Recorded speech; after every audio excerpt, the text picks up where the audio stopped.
Tim Maxwell. I'm a retired U.S. Marine. My name is Staff Sergeant Curtis Long. I'm an EOD tech in the United States Marine Corps. My name is Daniel Prince III, United States Marine Corps, retired sergeant. My name is Armand Mayville. I was with the Marine Corps, Staff Sergeant, E6. William Thorpe, United States Marine Corps, and I was 0331, which is a machine gun.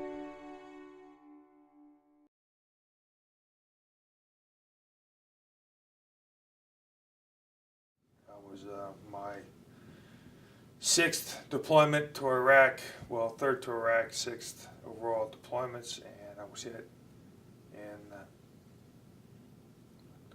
October 2004. And I got hit by mortar attack. We got mortared all the time, constantly. And one day, I was in the wrong place at the wrong time, and the mortar round landed right next to me, and shrapnel punched through the left side of my body from my knee up to my head, and I got my elbow. I was in Iraq, Karma, Iraq in 2007, working on an IED when it blew up underneath us. It launched our 20-ton vehicle 30 feet in the air, our front axle hooked over top of power lines, bringing the power lines down with us, and we landed on the driver's side of our vehicle. I was knocked out for roughly 5 minutes.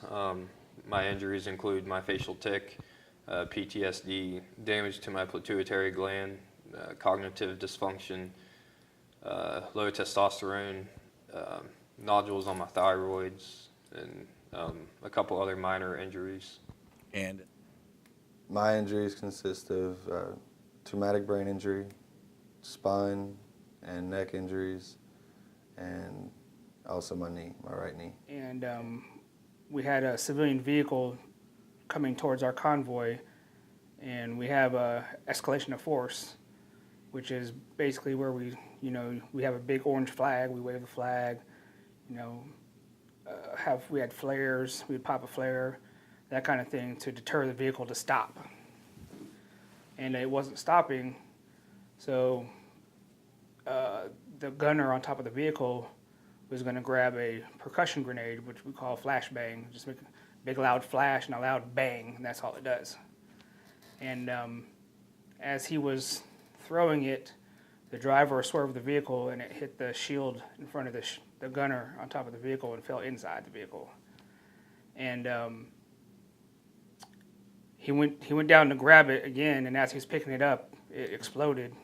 And it was about 6 inches from the left side of my head, and it knocked me unconscious. The reason why I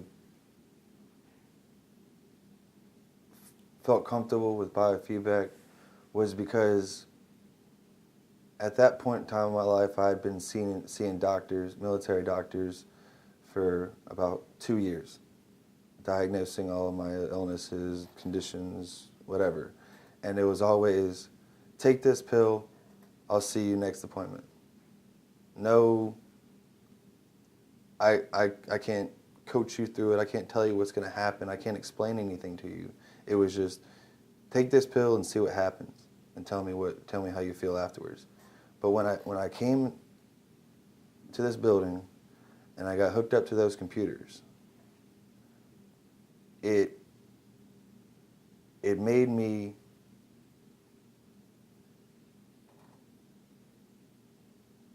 address the fact that I couldn't lie about how I felt.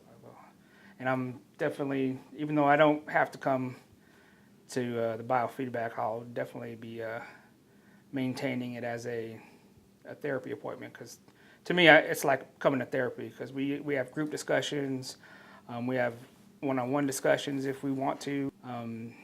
It's very helpful, especially when you hear the other guys, having the same problem you're having, going through the same things that you may have already gone through, and you're actually able to give them some advice that may have helped you, and it may help them. It kind of makes you feel like you're, doing your part a little bit.